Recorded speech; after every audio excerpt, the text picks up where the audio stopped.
Hey everyone. Still missing quite a few of our folks, so we'll just give it another minute or two.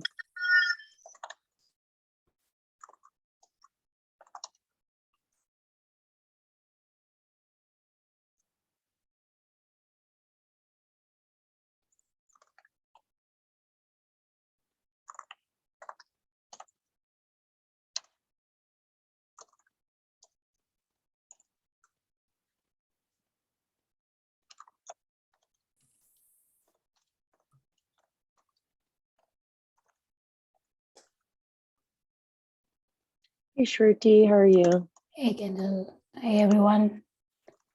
Happy Monday. Happy Monday indeed. Is it a happy Monday? Hey, good morning, good afternoon all.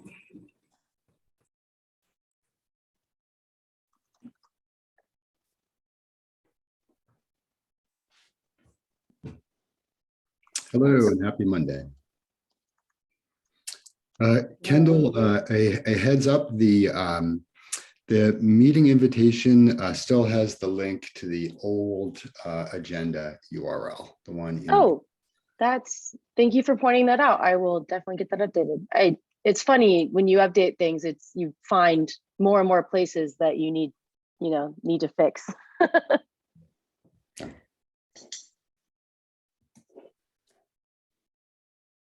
Do we have quorum to run the meeting today, Kendall? We don't have quorum yet. We can still run the meeting. We just can't do any voting. I see. So is this proposal review that you have on here, does that need to be voted on? Yeah. Could we do it offline? Yeah, we can do it offline. Absolutely. Okay. We can put it to the end of the agenda and move to the next thing that Max has on here and see if we can get quorum by the end of the meeting. Sure, let's do that. Okay. Sorry? Just that fine with me, the change in Okay. law. Yeah, so let's go ahead and do that since we're already a couple of minutes past the hour. So take it away, Max. Yeah. Several weeks ago, the staleboard was introduced to Magma, which flags issues that were not updated in the last 45 days as stale or as won't fix, and then waits 7 days for changes and then closes these issues. And the result was that nearly all or 1,200 of 1,500 issues were flagged as won't fix. And just 7 days later, they were closed. And I think that was introduced too harsh. I think the idea of this stalebot is a good idea, but I would say that this caused a lot of collateral damage. I think it closed a lot of good, valuable tickets. It closed 10 TSC proposals that were open. I think it went too far, and I think it should be rollbacked, and it should be discussed. I don't know where it was discussed to introduce that bot. And I think it's, that is what I wanted to bring to the attention of the TSC here. And yeah. Now the question is how to continue with that. I don't know if there is,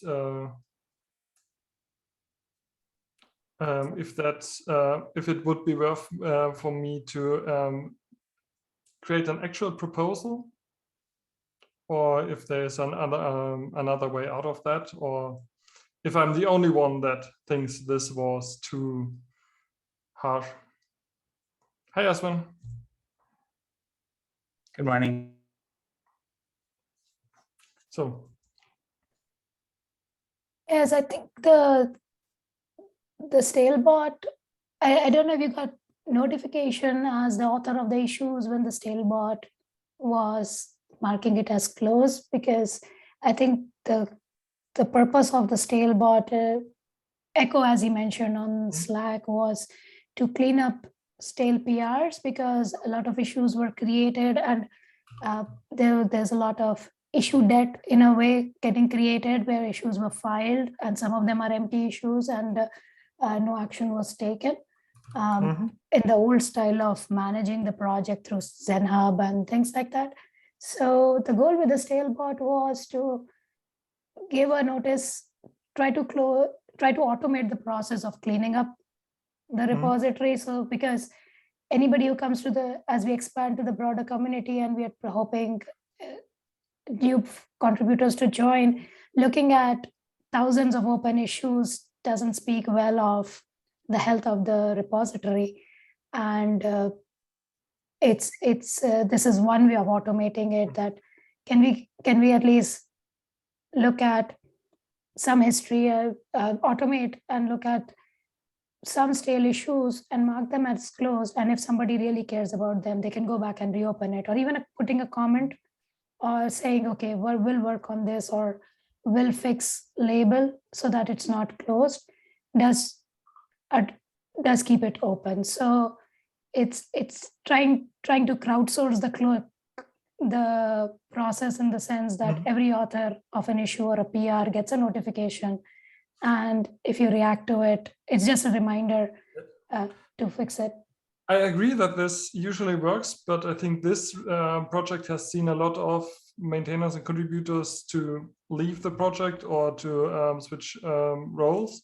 So there are a lot of issues where no one is might feel responsible, but are still valuable and very good drafted. And I just looked through a lot of them, and they contain a good description of a bug with a log, and they are just closed now. And the second thing is, we, for example, also have the Sentry bot that creates issues for us to track found bugs. And there's no one that gets notified if the tickets are created by bots, also for DependerBot and others. So I think it's good, the approach, but I don't think that it was executed well here, and it caused a lot of collateral damage. Would you like to propose a modification to this? Like, at least, is there some filter, like maybe tag Echo on that if there are some things that some extra rules that we need in place there, like this is if nobody is assigned to an issue, who gets notified that the issue is getting closed? And I think we can act, because Echo is not on this call, I think, because he's the one who started the bot, it would be good to iterate with him on what's a good way forward. And if others have any suggestions on how to improve this execution, it would be good to document it on an issue and then go from there. Yeah, I'm not sure if it right now would be better to reopen the tickets and reintroduce the bot later. I think for issues without an owner, that would make sense. For issues which already have an owner, I believe it's on the owner to reopen it. It would be good to have somebody look at the issue and see if it's relevant or not, because one way I've seen issues getting stale is there was an issue on release 1.5 or 1.4, but nobody got to fix it. Is it still relevant? And it would take significant effort to reproduce it at this point. And we have just moved on to a more stable, newer release. I think I'm done with my discussion. Just a last point that I want to mention. If you sort the closed issues by last created and you just open random ones, they are all valuable and good, and or many of them. So there is, and I don't know if the maintainer or if the creator of the ticket is aware of that single comment that his issue was closed due to staleness in his email inbox that might be flooded with GitHub notifications. It's, yeah.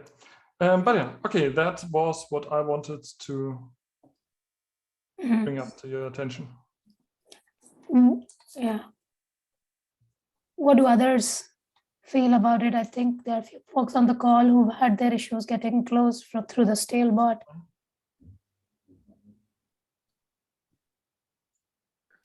Yeah, I've also seen like many issues that I planned to work on was closed. But yeah, if we can just reopen them again, just to know, okay, like, okay, we are working on them. So this is the best thing, because I know that more than 1,000 issues were closed, but yeah, most of them were really like non-active issues. So if we are actually want to work on them, or if we are planning to work on them, let's open them again and update the okay that we are working on it. Yeah. Would it be useful to make an announcement on the dev channel? No, just sending a reminder to everyone that please look at your issues which have been tagged as won't fix or closed, to make sure all the relevant issues are still open. Yeah, we can do that. Because I think it's the authors or the owners are the best judge of whether somebody's going to work on it or not. Right. Plus, you somehow need to cover unowned or no Yes. longer owned tickets. True. We can also give them the self filter issue for GitHub. So when they open the link, they will see all the issues that they have created, something like that.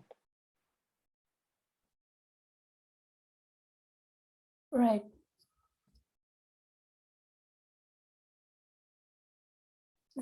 Max, would you be able to do? Would you like to do that announcement? Since I will we're do already... that in Dev, yeah.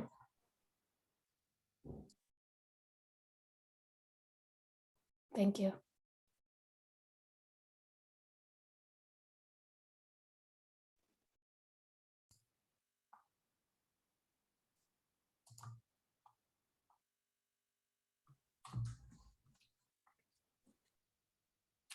Okay, anything else for that agenda item?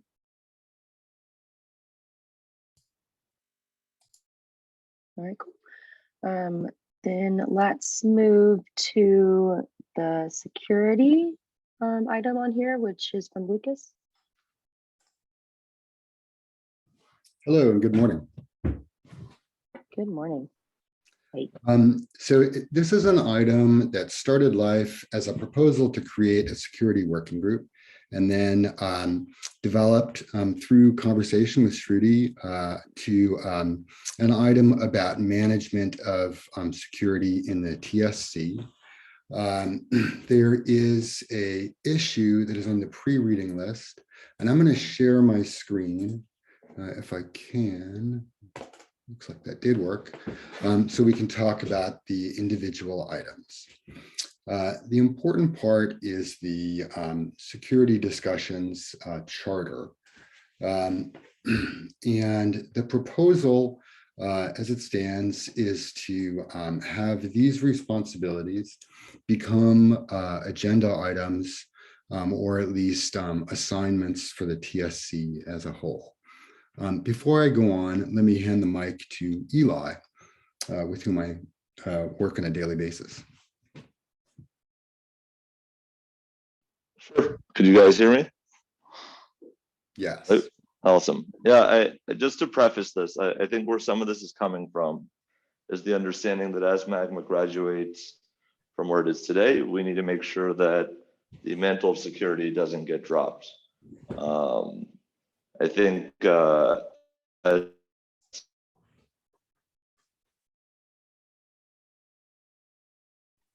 lot of security updates, vulnerabilities, as we make an effort to document everything that we've come across up to this point. And we just want to make sure that there will continue to be an owner of it. I think to Lucas's point, up to this point, there's sort of been this idea that the TSC is responsible for this, but I think it's more at a high level rather than actually a granular level of ensuring that these things get drilled down. This proposal is coming from a place of looking for a way to ensure that security has an owner, whether or not it be a subchapter of the TSC, whether it be a note, whether it be something tracking that this work is actually getting done as we move forward. And yeah, Lucas, if you want to jump back into your proposal, go for it. So to talk about items that have happened related to security since I joined in November, we have created a secure workspace for managing vulnerabilities. Before that, there was no real program management, or it was insecure and in the public GitHub repo. We've triaged a lot of tickets, just kind of done a daily work. We created a private Slack channel, Pound Security, again, to have kind of social infrastructure.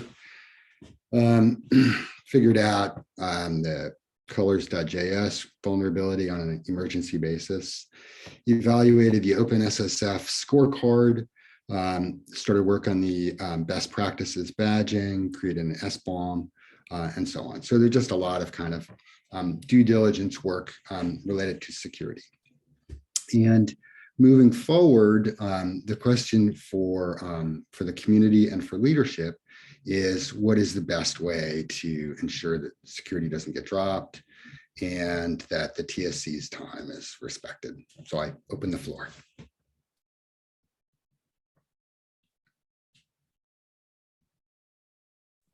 So Lucas, if you could explain what's the process for any for managing a vulnerability right now? How do you track a ticket from the exposure to the resolution? So we have developed, as a result of processing the earlier security audit, we've developed kind of refinements to the vulnerability disclosure process. And the response process here is a set of instructions for internal people. First of all, if a third party reports it, you want to reply and coordinate with them. You want to let the Pound Security channel know so that there's awareness internally. You use the scoring rubric template, which is a active worksheet. I won't go to it right now, but this is a worksheet for assigning a severity score. You create an issue using the vulnerability template, which again, I won't show right here. You figure out what is the scope of the engineering work, probably by consulting with code owners who understand the issue best. You figure out whether there needs to be a formal advisory, which is a kind of well-defined process. And then you coordinate with the person who disclosed it. If there is an advisory, you use GitHub to create a formal security advisory, which is again a publication. And as part of that, you assign a risk level. The risk level defines a release timeline. So that gives us parameters for the program management and the timing. And then you kind of follow through in the advisory process.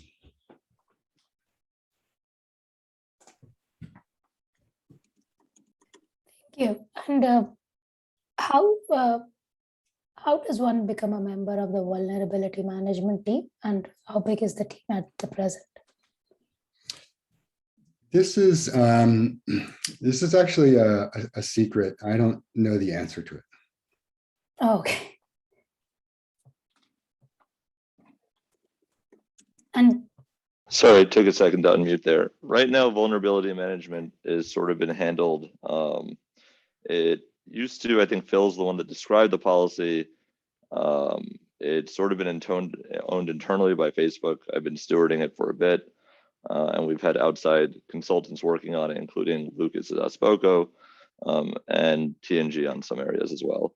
But right now, there's no dedicated team within Facebook working on this. And there's also no dedicated people on this, is how I'd put it.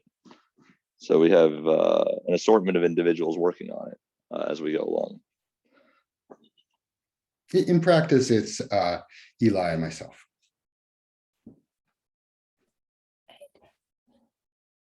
And I believe the goal of this exercise is to figure out how to expand the ownership of the vulnerability management and track the progress of it, so that security, so we don't miss on any of these security vulnerabilities, right?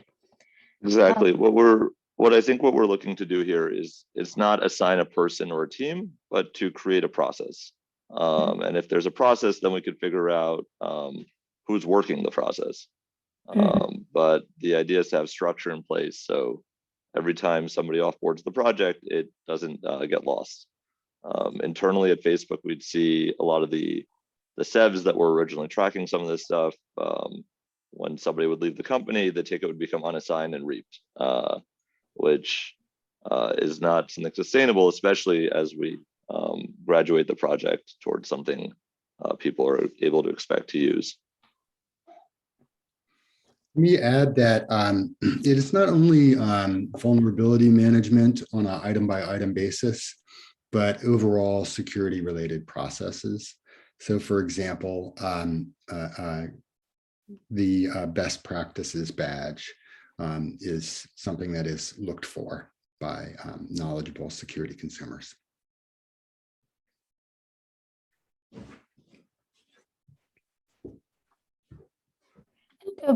For the best practices badge, is there a process already implemented, or it's my individual analysis or review of the code? So the first part of that was going through the OpenSSF scorecard, which we did, and identified some important process improvements. For example, we identified that there were a number of actions that needed to be pinned by URL, so they couldn't become vulnerabilities. And the second part is to work through the OpenSSF badges. This is it's probably out of scope for this meeting, but it's another kind of process that would allow us to ensure that we have really good, responsible, best of breed security practices. So the fact that there's a we can look at security in two ways. One, that's the two ways that I can think of, is one, I have checked the code at input, like whenever there's a new PR coming in, you make sure it's some follows the best practices, or it's not exposing any vulnerability. Two is having a depend about alerts or things like that, where they say, oh, there's a new security vulnerability that has popped up in one of the dependencies, right, which requires a periodic analysis. Are these already these processes already running or part of CI, automated in some sense, or at the moment it's just you and Li going through this periodically and spending your time on that on demand? It is a mix. And if you look at our scorecard grade, so our scorecard grade is kind of the place to look at this. Let me see if I can call that up without taking too long. Probably out of scope what I can do right now.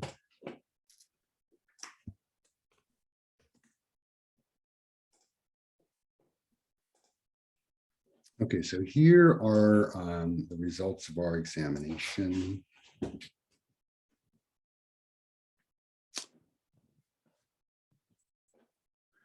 So we had a mix of good, bad, and needs work. as a result of the examination. That was posted to the workplace group. Positive, needs follow-up, and so on. And there were a set of concrete action items that were follow-ups.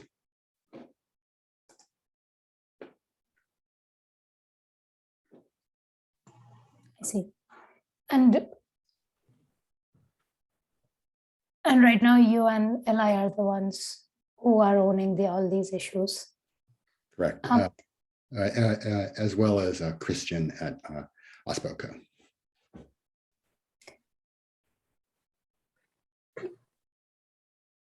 Well, so I think in terms of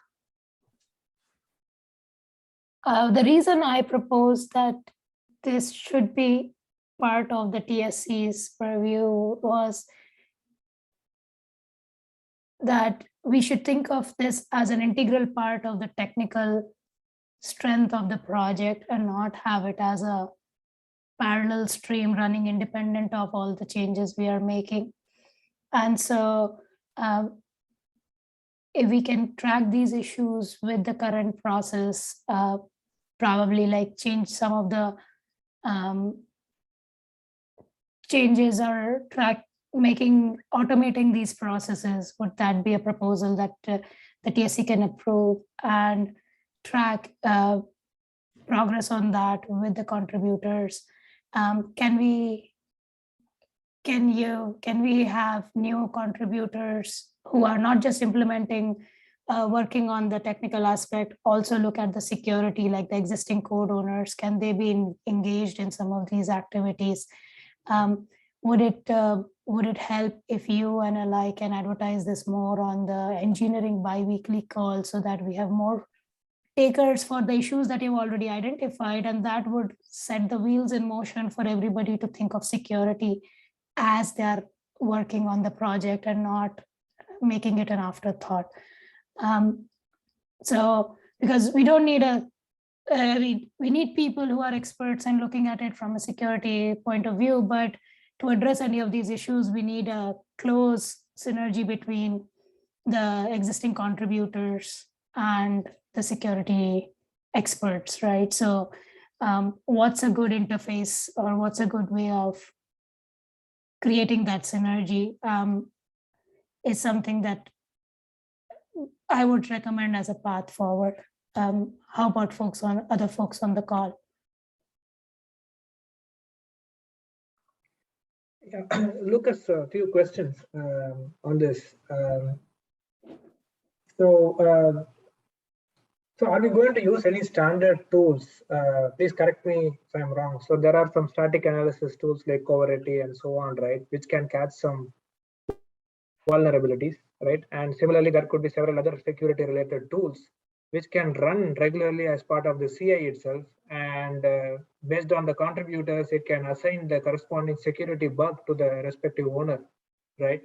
Based on the number of vulnerabilities that were caught by these tools, this OpenSSF scores will get generated automatically, and that defines the security level of a project, right? Is my understanding right? And what is the process that we are trying to put in place here? Are you talking about the tools that we need to go install in Magma repo and the owners for it and tracking it? So those are the kind of processes that you're talking about, Lucas? That is correct. There are a mix of human-guided and purely automated things.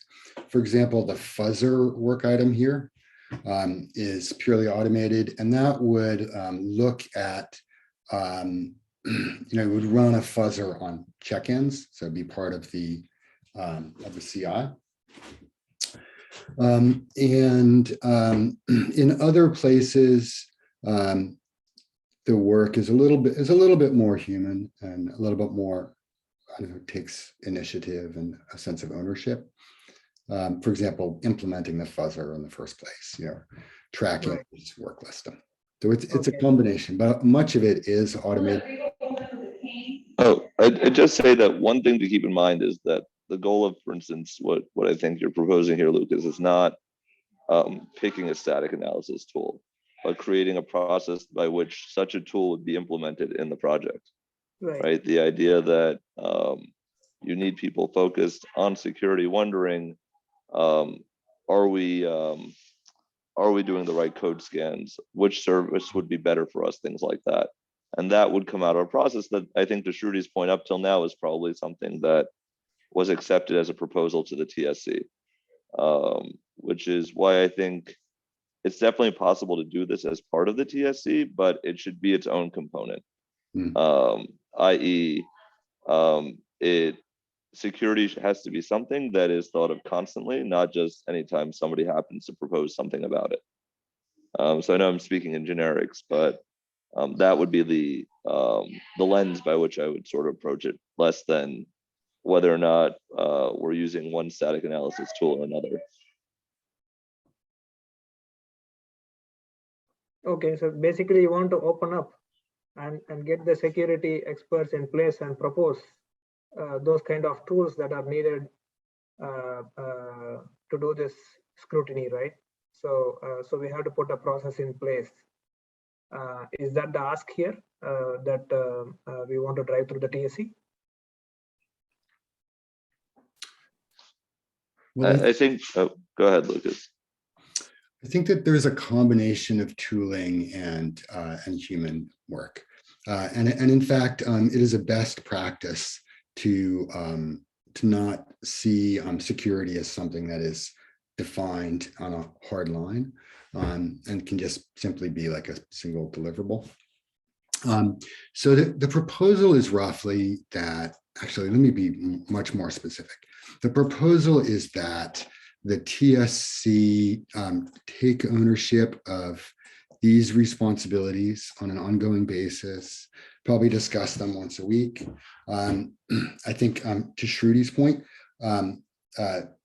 mainstream the code ownership part of it, which I think is really important, and should pass out of roughly OSPOCO's hands into code owners' hands. And what we should do as people who are focused on security is track vulnerabilities and make sure they're in somebody's hands and not getting forgotten.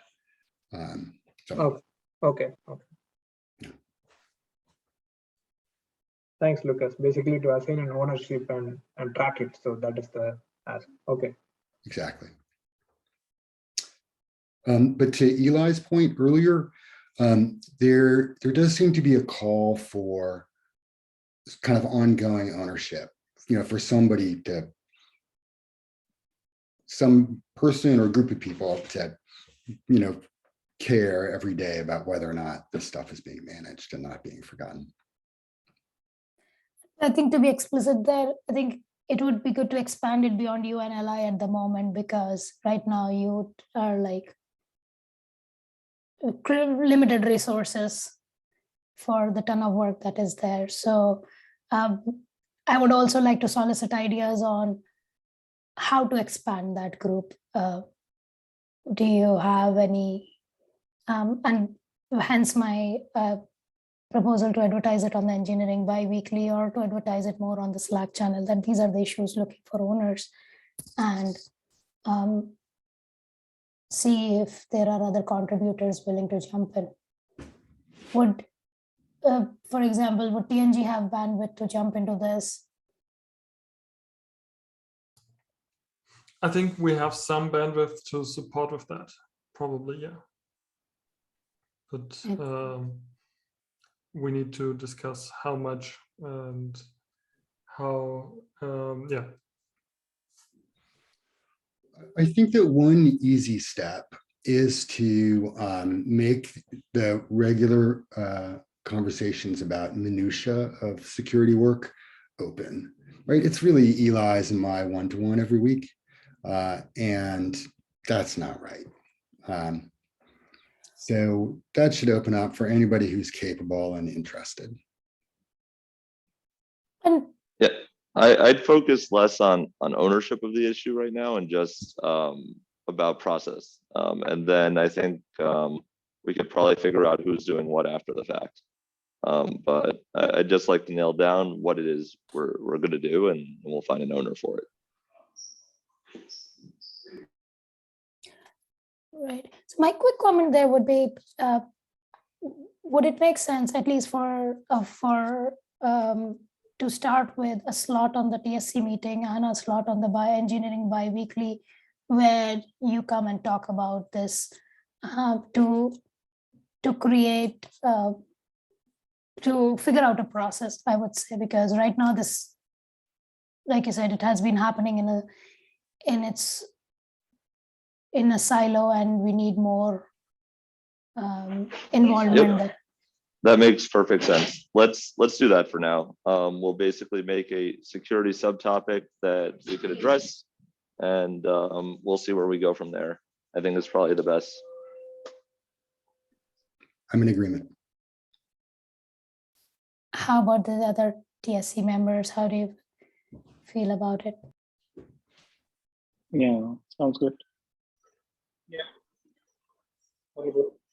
I agree. Okay. Lucas, would you mind posting on the issue, the update? All right. I will document this conversation and post an update to the channel.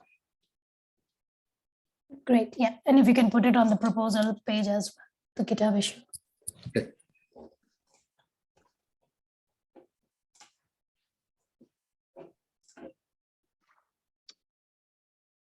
Okay, we only have about 23 minutes left. We did get a last minute add into our agenda. So I was going to, Shruti, if you were okay with it, to give that all of the last bit of our time, because they're gonna present 2 grant proposals for us. And then for your proposal review, Shruti, if we could either move that to the next meeting or do it offline in Slack. Right. So yeah, we can move the C++ migration to next week. I can briefly talk about it. Before we jump on to the other topics, I just quickly wanted to, for the purpose of the security work group proposal, do we need to vote, or we can just mark it as follow-up and continue with that? You could just mark it as follow-up and we'll continue. No need to vote. Okay. And before we jump into new proposals, Kendall, I did want to bring everyone's attention to the 2 proposals you had shared last week for the TSC to review. Can we quickly revisit those? I have not seen any comment on the 2 proposals that we had up for discussion last week. Let me, if I can share my screen real quick. Sure.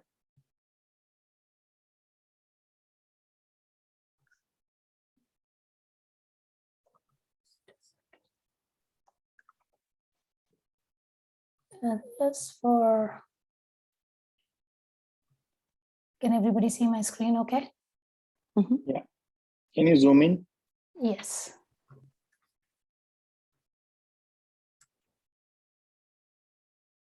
So the EAP TLS and plug and play InnoDB management, these 2 grant proposals have been there for the TSC to review.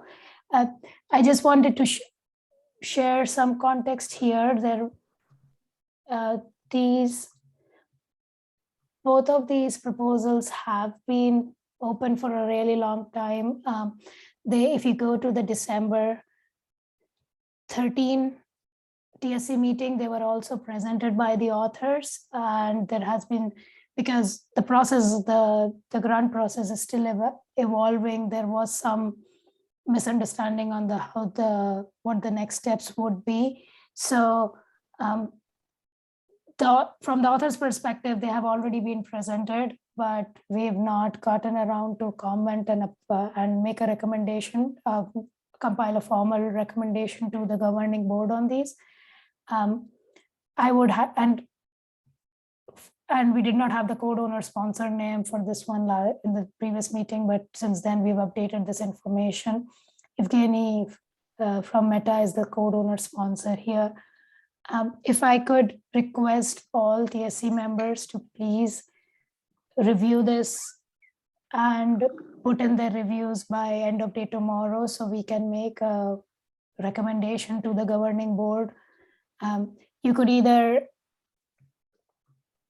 you can comment on the sections where you are after reading the proposal, which you approve, which you're really convinced about that it's approved, or if you have notes, please add these here in the notes section. I would like to highlight that some of these grant criteria were added after these proposals had already been presented. So it would be missing some of this information, and it's not, and that's something we can add in the comment that, oh, would we request some more details? These details are missing. Would that be critical to moving forward with this proposal or not? Like taking this as an example of the EAPTLS, the proposal does, if you go to the video presentation of the TSC meeting, the authors did talk about this at length. It does provide us the technical aspect and a lot of use cases of where this is relevant and how the community would benefit from this. I also see a lot of support on the GitHub issue itself of folks willing to contribute, as well as looking forward to this feature. So it seems like it has a strong support. At the same time, some of the details, like, okay, what would be the testing environment be? How would the CI run for this? Those details are missing. So I would like to request all members to please go ahead and review this and put their notes here. And so we can get back to the authors as soon as possible. The goal is, I think the governing board meeting is coming up. Aswin, is that on Wednesday? That's on Wednesday, yes. Right. But I don't believe they're going to get to vote on any of the proposals this time around, just because there's been a lot of changes that we need to catch them up on, and we haven't met with them for over a month. So it might be another couple weeks until we get to give them a list of proposals to review and vote on. So I see. Hoping we'll have the process a little more firm before this goes to the board. I see. Okay. I see. So that's nice. So then that gives us some time to, if we want to comment and get feedback from the authors, we could also do that. Kendall, is that? Yeah. Yeah, and if we are wanting to carve out time to go through some of this during the meetings, let me know if that's easier for some folks, because it doesn't look like doing it async seems to be working. I think it would be good to remind, like, if all the TSC members have done a pre-read of the proposal, then it would make sense to have the authors come and answer questions, or if we can ask them questions offline and then have them update, and that would help. What do folks think? So first thing I want to ask, if these two proposals they have already presented, do we have recordings of previous TSC meeting or wherever they have presented? If we can watch that, so we can review the document. And plus I don't have access to this Google, so I cannot edit this Word document. I've requested the access. So once that is done, I can put my comments here. We don't have access? Oh, no. Okay, let me figure that out. That could have been an issue. I apologize. Yeah. I was out the end of last week, so I must have missed your request. Yeah. So we can go to this, review this document, Word document, then GitHub issue. Then plus, if we have that presentation from the other meetings, then we can go and understand. Then in the next meeting, they can present and we can vote. Sounds good. And I can put the YouTube link for the recording of the December meeting where these were present. The EAP TLS was presented and the other eNote BD enhancement was just presented by Phil. It wasn't the authors themselves. But that one is pretty detailed on the GitHub issue itself. But I'll put on the YouTube link in the March 21 meeting agenda, so you can click from there. Okay, thank you. Yeah, so okay, so I think in terms of next steps, why don't we figure out the access issues and if everyone, all the TSC members can review the document and the video, and we can come back and we can discuss it in the next meeting. Okay. That sounds good. Okay, then we will, and now with 14 minutes left, we'll pass it over to, correct me if I'm saying your name wrong, Arsini from FreedomFi? Yes, that's correct. Awesome, that's a good guess. Yeah. Okay, thank you. Yeah, so let me share my screen. Okay, so there are two proposals I want to present today. So the first one is CDR availability. So I'll use slide deck. If you have more questions, please interrupt me and I can switch to the GitHub issue and we can discuss details. So basically, this is a proposal to introduce regular 3GPP CDRs for the inbound roaming, which currently are missed in Magma. So it's a pretty simple proposal. We have in orchestration the session telemetry service, which will be introduced in another proposal, which will grab all the statistics information. And basically on top of it, we will just develop an engine which will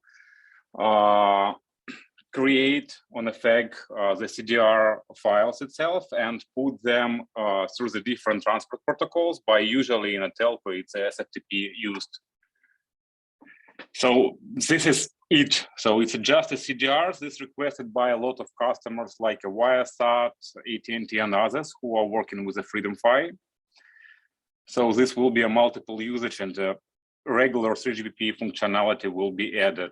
It's fully covered in with all the details on a GitHub, with the architecture, with the call flow.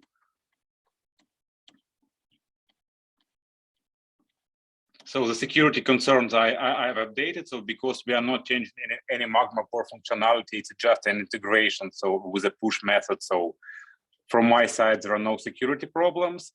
We define a list of test cases which will be used here. We're also going to establish an inbound roaming lab with a CI where it will be tested. So it will be tested on a real inbound scenarios. And here is a roadmap and schedule which we are proposing for this development from July to October with the 4 milestones inside. Any questions to this proposal?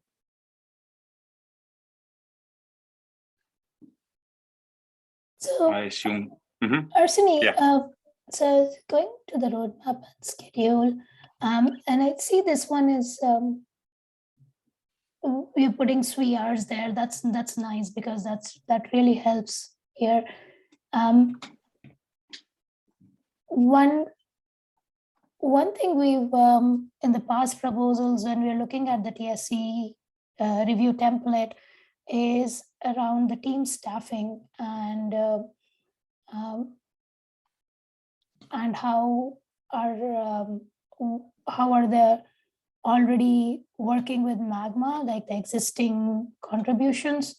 Do you have any information on that? Like, are there engineers already working on this project from FreedomFi, or is this a new project that you're planning to start completely after the grant is approved? So currently we are not working on this particular projects. Our team is occupied these days with other Magma projects. So currently, like for example, we are working on the proposal you mentioned before, like eNote B plug and play. So we are currently under development of that proposal. And we are also developing the other proposal. It's a settlement service, which is dedicated to bring the gap between the Helium network and the telco world.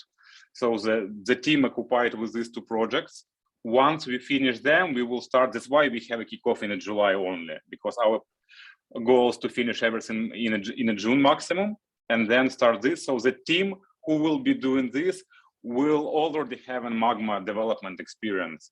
And there are two people from this team who are already co-owners in the Magma of some parts of the solution and working together with a Hunter and other team members from a Magma community. I see. Good to know. And this particular proposal, as you mentioned on the testing side, depends on the inbound roaming lab setup. Is that is that part of the existing proposal that you're working on, like the Magma extensions for inbound roaming? Because I remember the roadmap there was February that's to correct. May. Yeah, that's correct. So we are currently, we already have a lab with a Geek Sky. It's a live lab with a Geek Sky for the inbound roaming, and we discovered that gap in the Magma itself. So that's why we, based on the Oriole's feedback, we created that proposal to fix the existing gap in the Magma. Mm-hmm. And on the inbound roaming side, are you already like upstreaming changes to Magma, or is that happening on your own personal branch at the moment? So we just finished that changes from a development standpoint point of view. We are starting the testing phase, so we will test this on a real lab, and only after that we are going to upstream. So my best guess will be, let's say, end of April, maybe maximum May, we will upstream this. And also once we have a review from Oriole and Alex, who are our co-owners of the proposal. Mm-hmm. Okay. So in terms of set up the lab for inbound roaming and some of these things would already be in place before the CDR work begins? Yeah, so the lab is there, so we just need to finish some other developments to kick off this project. Okay. And basically, like we have one with a Geek Sky, and also I think the next month we're going to have a second lab with a different carrier just to test with a different, like an S8, S5, like a local breakout home just to test in different scenarios. So we are going to use even 2 labs for that. Is there any documentation around that which you can link to the proposal just for clarity? For the CDR, no. For the inbound roaming itself, we have it linked with all the details which we've been discussed with the Oriole. So yes, we do have. So let me find that PR. So it was like a Magma.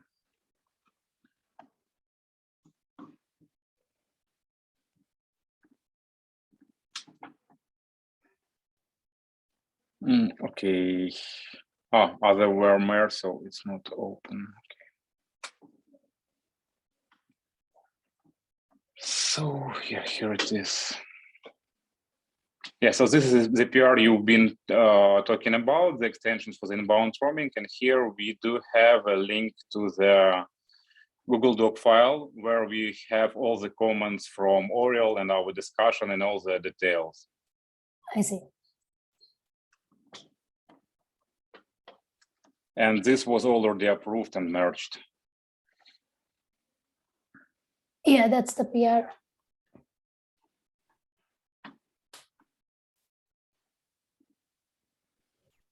Okay, any other questions? We have 5 minutes left. Okay, so let me jump to the next proposal. So basically it's, you know, that currently in a Magma doesn't support at all the outbound roaming. So this is the case when our UE from our network visiting.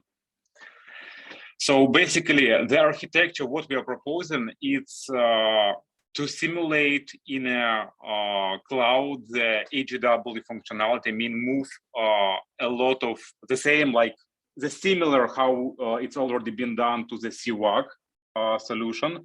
So to create the roaming gateway entity and move a lot of, let's say, access gateway related services to it.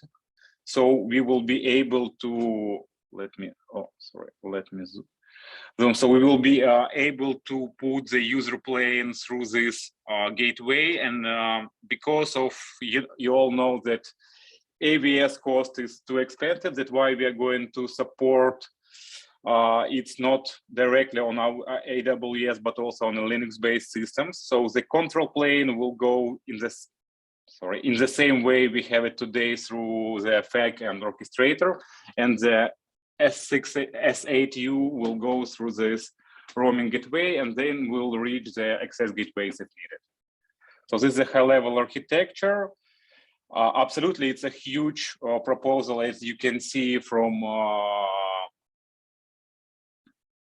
this roadmap, a lot of different milestones. And if you open the proposal itself, so we also included the test scenarios and the security part like it was requested lately. So we are, first of all, from my side, there are 2 points regarding the security. So absolutely, we need to have a secured connection between the carrier and this roaming gateway because it's a data from a users, and roaming gateway will follow absolutely the same approach we have between the orchestrator and AGW. So it's a mutual TLS certificates and access level enforcement for applications.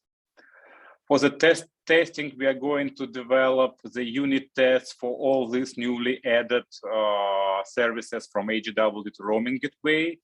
And we will do the following list of end-to-end manual tests in a lab with VPLMN PGW in place, which we are going to mock and also upload this to the Magma repo. And I included the hours approximately like what we have right now on the analysis stage of this proposal.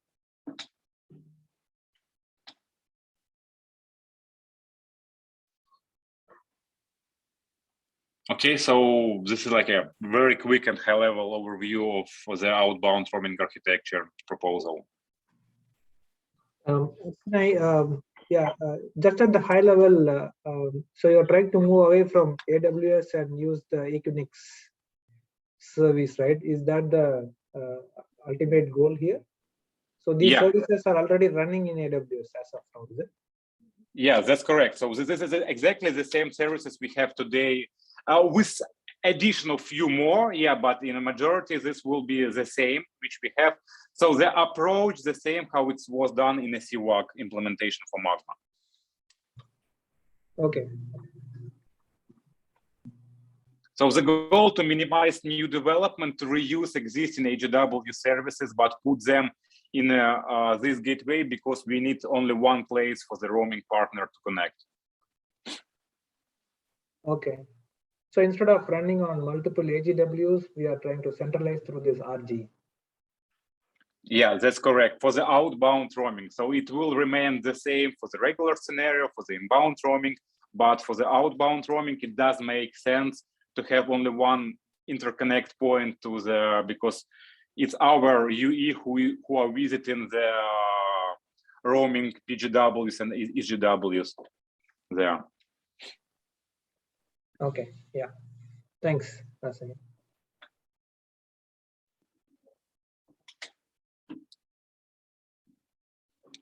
Any other questions? Yeah, and also in these proposals, in a PR itself, we also have a Google Doc connected where some a bit more details which been discussed with Praveen, with Oriol, with Alex, and with Amar. So they're reflected there. So, but I think itself the proposal at this stage is detailed enough.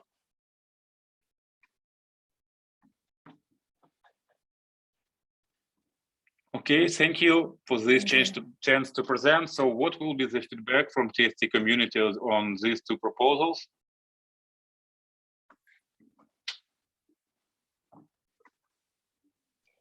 So for next steps, we'll have to start the evaluation like we did with the other, or at least what we're working on with the other proposals. And I can set up that template for the TSC members to work on. Thank you. Please keep in mind that will take a couple weeks for the TSC to get through the current proposals that have been presented. But as soon as the TSC has the time to get through all of them, then we'll be able to provide more specific timelines and next steps on when it goes to the board and whatnot. Okay. Great. So we are out of time. Is there any other business that people would like to bring up really quickly? Nothing from my side. Okay. Then we will end this meeting and I will catch you all next week. Thank you, everyone. Thank you, everyone. Bye. Bye.